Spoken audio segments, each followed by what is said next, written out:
over? Well, I just moved. I saw something move down on my toolbar back there. Sorry, an error occurred. Don't send.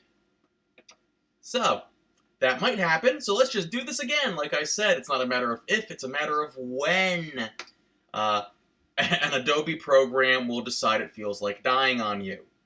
So, now that we've seen that happen live here, let's start again. I've just clicked After Effects down here, and we'll see it open up, and we'll see what happens here. Might be grabbing a bit too much information trying to record and run After Effects at the same time. We'll have to see if that works.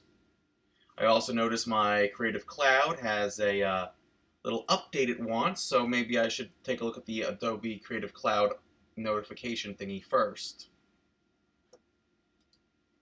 So, what's the updates? That's an update to Photoshop. Don't care about the update to Photoshop. So, now we got Adobe After Effects loading. So, here we go. Here's the Adobe After Effects loading. Sorry about how long this is going to take.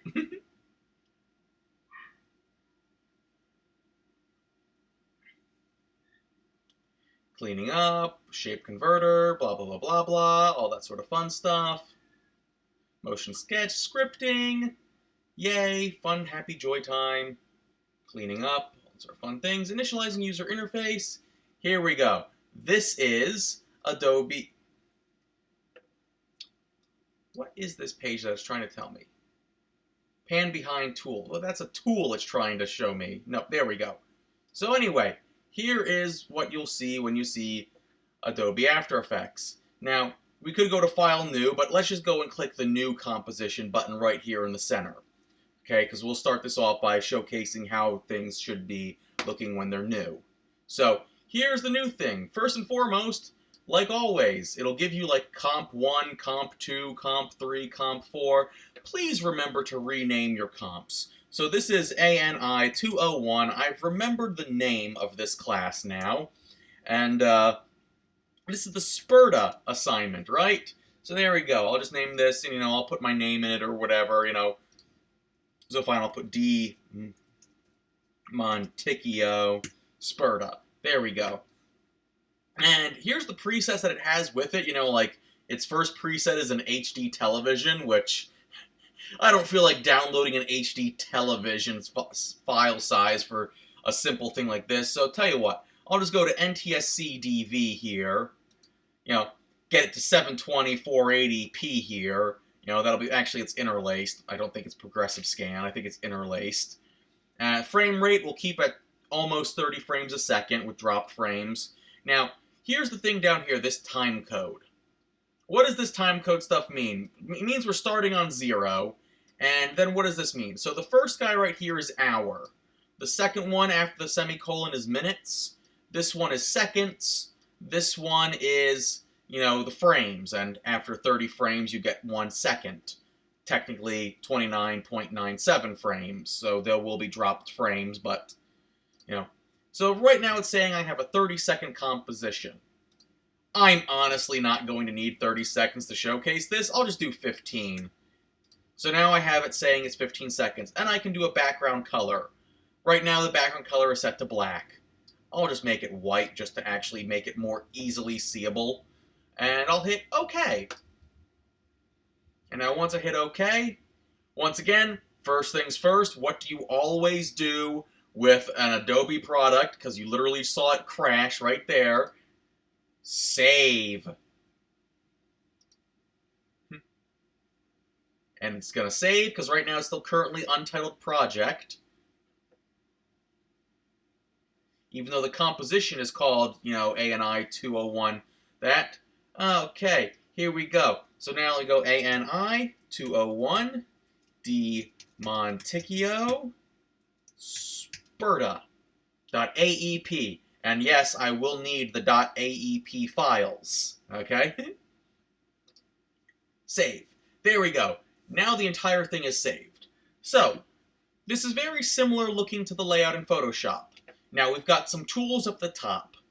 We're very rarely going to be using these tools as compared to Photoshop, I find, from personal use. Now, actually, as I say that, I'm going to pretty much be exclusively using the shape layer here, but, we could do some other things as well to showcase this, because it's kind of just the first video to showcase some things.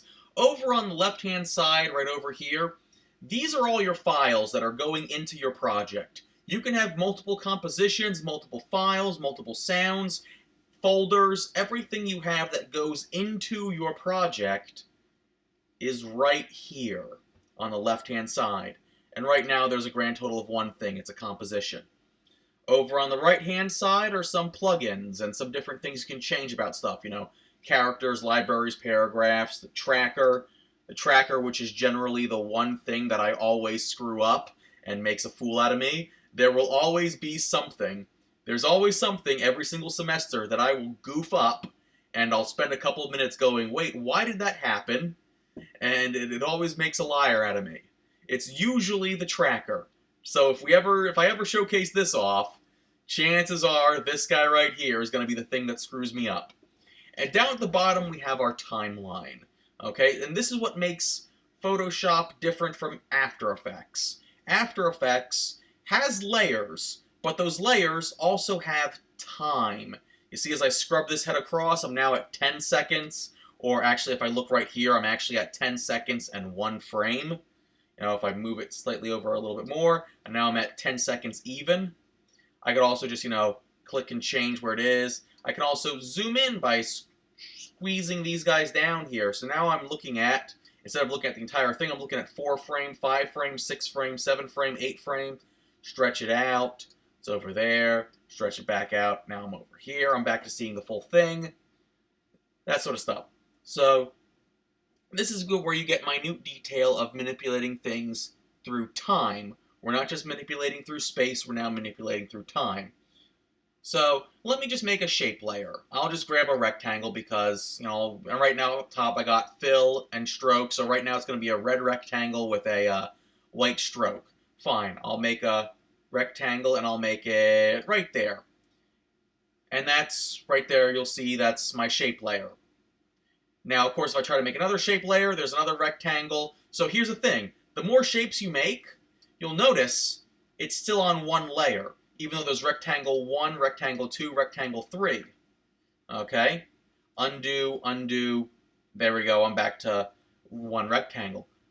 Make sure you click off the layer. Now it's not being highlighted. If I were to make a second layer, now it's a second shape layer. Okay, so I got shape layer 1, shape layer 2. They are now 2 separate objects. As long as I have an object highlighted, when I make a shape, I'm just making an additional shape inside the same layer. If I click outside of it, I'm making a shape that's on a third layer. So make sure you don't have your layer highlighted if you want to make a new shape. Let me just undo those shapes. So, first things first, I'm going to showcase something here. We don't want shape layer 1, shape layer 2, shape layer 3. Same thing as before, double click. Double click. Okay, don't double click, right click. Right click and go down to rename. And I'll name this my position rectangle, because I'm going to showcase position here. So you may notice down the bottom left-hand corner, all this stuff that says content, rectangle, transform, all that sort of fun stuff. These are all drop-down menus of stuff I can edit of this object. So if I go down to rectangle, I have the path. I can change its path. I can change its stroke. I can change the stroke color, the stroke opacity, the stroke width, so on and so forth. I can, you know, change the fill color, change it from red to, I don't know, make it, you know, Adobe After Effects would like to record this computer's screen.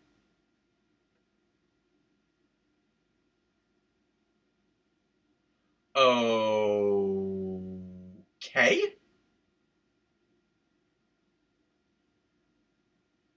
Why does Adobe After Effects want to record the screen? Oh, because I'm using the color picker. Got it. I'll set that up later. I will set that up later. I could change the color. I could do that. I forgot I completely factory reset everything yesterday. So there's probably still some things like that that need to record the screen that can't do it yet. So I'll just ignore changing the color of that. But the key thing is there's these transforms. And under the transform, we have anchor point, position, scale, rotation, and opacity. Okay? Also, if you want to, you could just literally type a little key if you want them. So if you want S, scale is scale. If you want P for position, A for anchor point, R for rotation, T for opacity. Another word for opacity is transparency. So you could go down and go through the entire transform menu here, or you could simply remember what the first letter is on the word. So if I'm doing position, it's P for position. And right now, you might have seen some of these. You see this little stopwatch over on the side. Those stopwatches are basically keyframing.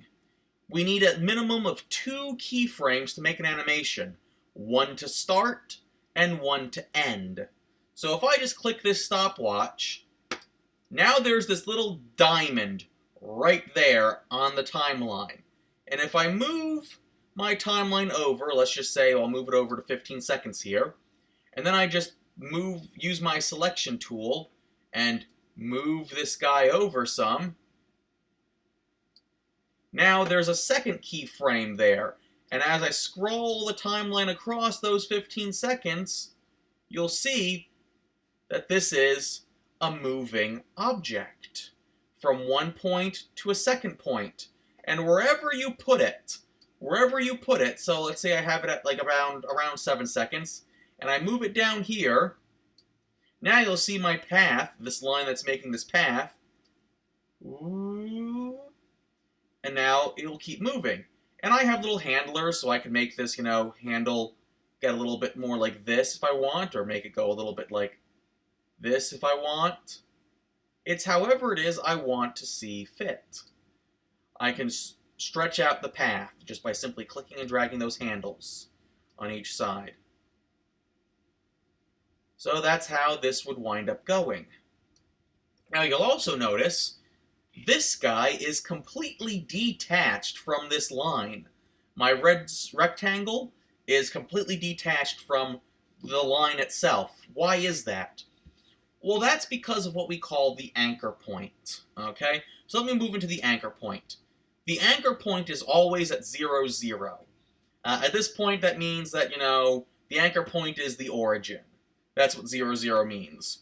Now, it defaults to having it dead center when you're using a shape layer. But of course, I didn't draw my shape layer dead center. So my shape is off center of the anchor point. So if I were to rotate it, use rotation, I'm going to rotate based off of where that anchor point is. So you'll see I'm going to rotate around the anchor point. If I move the anchor point, hitting A here, if I move the object to being, move it over. By the way, these numbers are just X and Y coordinates. If we start having 3D objects, we'll have a third one for X, Y, and Z. And good enough to the center. Now if I rotate it, I'm actually rotating it I'm still rotating it based on the anchor point. But now because the anchor point's in the center, now my actual rectangle is rotating instead of, it just pivoting around something. So whenever you're making a shape, make sure you want the anchor point to be where it is you want it to be. Okay, maybe we want the anchor point to be up in the corner, right there. Maybe we want it to be down there. Let's say you're making a person, a stick figure. Well, you need something to bend at the elbow, so I guess the anchor point for that lower arm should probably be at the elbow. You don't want to see you don't want to see an arm spinning around in the center of its bone structure. You don't want to see you don't want to see someone's legs spinning around so that their knee is going 50 degrees out to the side, and just spinning around a circumference instead of you need it to be attached to the rest of the body.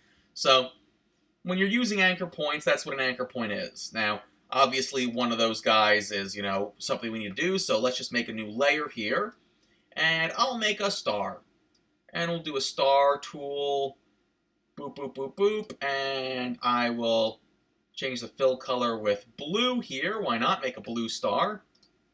And once again, let's name this guy. All right, I try to double click, rename, right click. I'll name this rotation. A rotation star. Why not? And first thing I'm going to do, though, is because I don't want it to rotate like that, let me just move you right there so you're kind of in the center at least. Moving my anchor points around. Boop, boop, boop, boop, boop. I got a slight delay from the recording, but it's messing me up slightly, but there we go. And I'll just move the position. Boop, boop, boop, boop, boop, boop.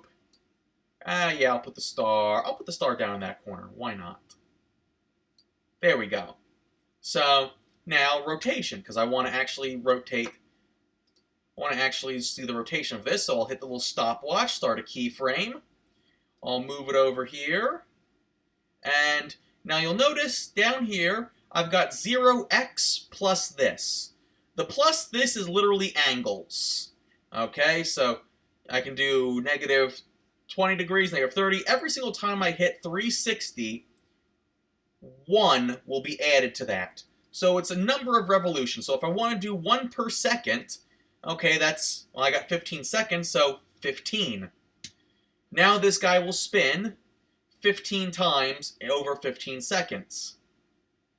And now you'll see that's how it's going. Now, if you want to actually see this render out, keyframe, not the keyframe, just hit the space bar.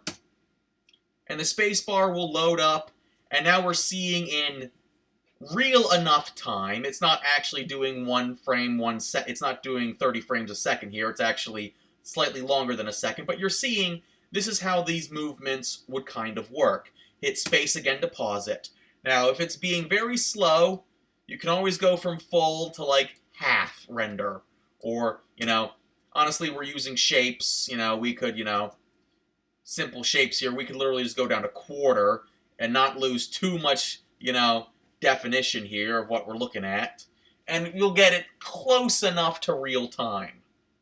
Obviously, it's now very blurry at quarter resolution. So, I'll keep it back up to full resolution here, just for the sake of, that. And like always, if you're happy with something, you can just lock the layers, and you can't do anything to it. If you try to click it, it won't let you. Try to click it, it won't let you. So, what else? I've done position rotation. Oh, I need to do transparency. You know what? Let's make a circle here. I'll put a circle. You know what? Let me remember to put the circle kind of in the center here, so I don't have to worry about this. I'll make this a green one. Position. Let me just. Actually, I don't really need to worry about the position. I don't really need to worry about the anchor point. I'm not moving it. So I'll just move the position, and I'll move you. Yeah, you know what? I'm already moving you to the left, so let's just move you to the left. And I forgot right is down. I want to go symmetry here. Symmetry. There we go. So I've now got my green circle up there, and I will right-click, remembering that right-click is rename. And I'll name this I guess I'll name this opacity. Opacity circle.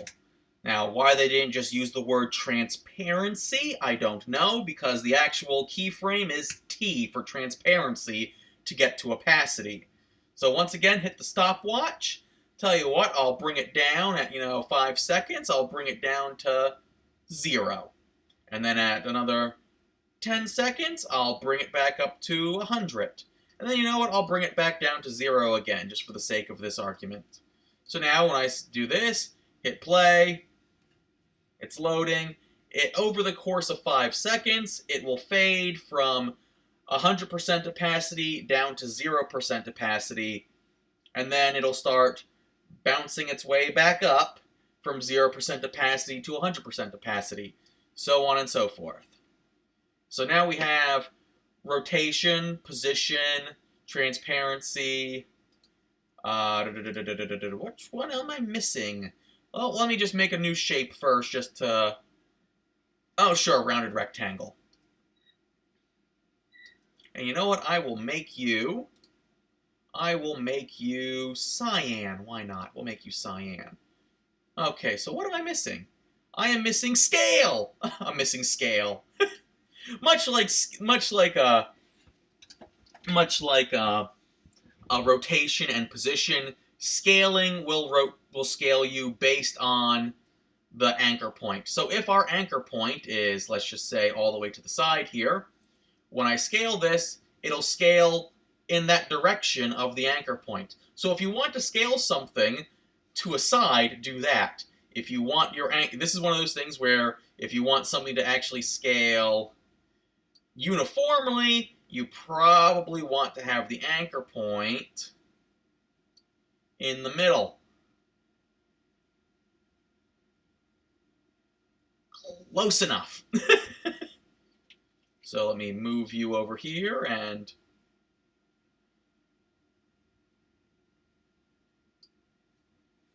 I'll name you, right-click. Come on, right-click. Rename. Scale. I want to say Scale Generals because I suddenly just thought of Star Fox Adventures, Dinosaur Planet. Keo Kurzoa, General Scales. Not sure how many people remember that game with the dinosaur language. But yeah, anyway, so this is, I guess this counts as a beveled square, is what this counts as. So, scale beveled square, why not? So, let me just hit the S for scale, get rid of the other useless information. Now, here's the thing. There's a lock right here. So, you see how when I scale it, it scales uniformly? I can unlock these guys, and now I can scale my X one way, and I can scale my Y the other way. So I could, if I want to, boop, and then say, I don't know, we'll do 2 seconds in, because I want to just show this off. Scale you that way. And then another 2 seconds in. Scale you back to 99%, because that's where that guy was. And then these 2 seconds in, I'll scale the the Y instead. Scale you this way. And then another 2 seconds in, I'll get you back to 99%. And then, of course, I'll just have you both go up to, I don't know, 200 and 200. And then, I don't know, we'll end you at 50. Why not? 50 and 50. There we go. So now what you'll get is you'll get this animation where it'll first stretch one way,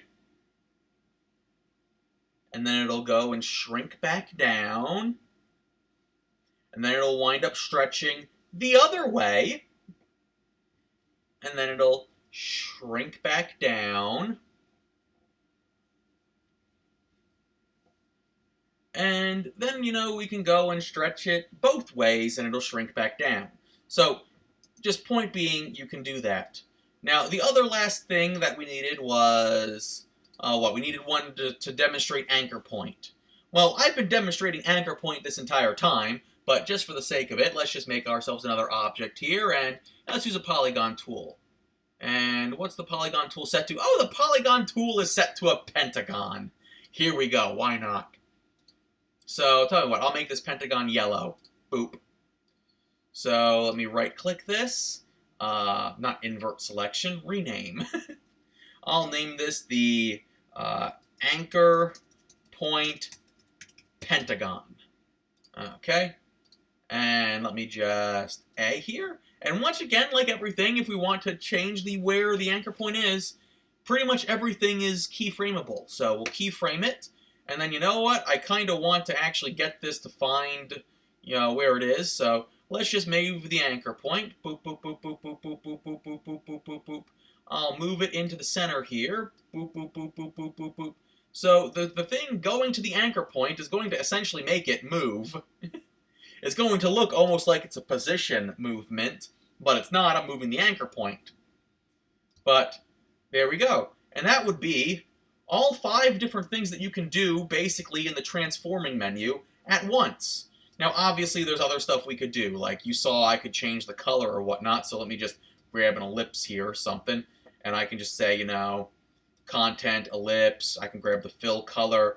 I can say the color right there is going to be yellow, and then the color right here is going to be, red. And what you'll see happen is you'll see it transition from yellow to orange to red. Same thing. I could, also do, say the stroke.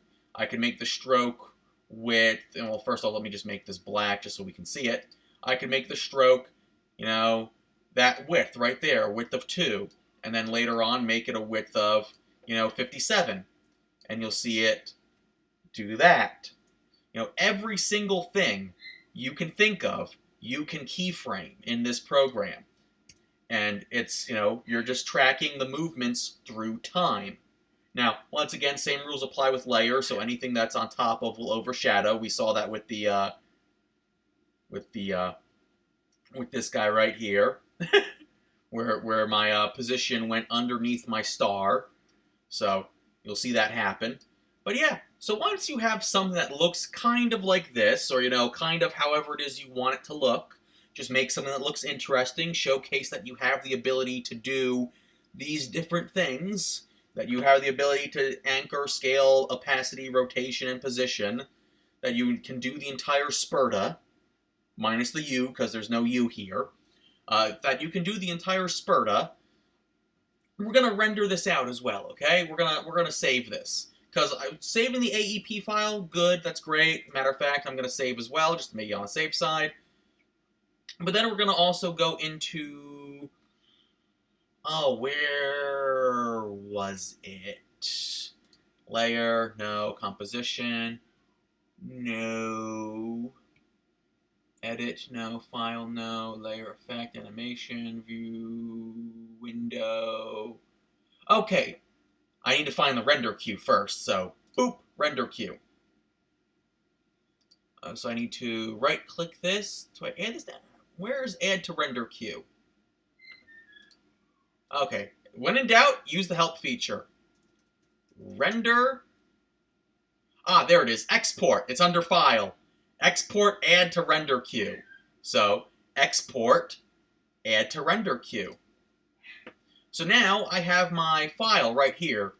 It's right there. And I've got, settings. So I got lossless output, so I don't want to lose anything. My output to, where do I want to send it to? Let me specify where I want to send it to. Once it feels like loading, I'll save it to my documents right there as a .mov. Sure thing. I can do QuickTime file. Okay, that's apparently the only thing I can do. Save. So now I'm going to make a movie file as well. Because, I've got myself the AEP file, which is the actual physical file that I can look in and see what you guys did. But if you want to actually render out a movie file, here we go. We go add it to the render queue, and we'll just go and click once we have, our settings right. Do we want the best settings, lossless, log errors, that sort of stuff. Basically, the key thing is where do you want to send it to. Make sure you know where you're sending it. And then just hit the render button. Render. And it will take, estimated time. It's going through all 450 frames here. Because 30 times 15, so on and so forth. And it's loading the entire movie here. And you'll, at the end of the day, have a finished product to submit. Now, I would probably want both the render... I definitely want the AEP file. I want to see your naming conventions. I want to see, all that sort of stuff. But at the same time, let's render out a movie as well and send that as well. I want to make sure you guys can render your projects as well. If you need to, put both of them inside a zip folder and send them together so you don't lose them. Okay? And once you got something like that, we're good to go. And that's how we do our assignments. So that's the first After Effects assignment. I'll see you guys in the next video where I'll go over another Week 2 assignment, as some of you guys have already jumped the gun and went ahead. Glad that you guys went ahead, but, please watch these videos anyway, just in case if you might have missed something. So, yeah, and of course, Command-S, save, make sure everything's been saved. We're good to go. Thank you very much, and I'll stop the recording.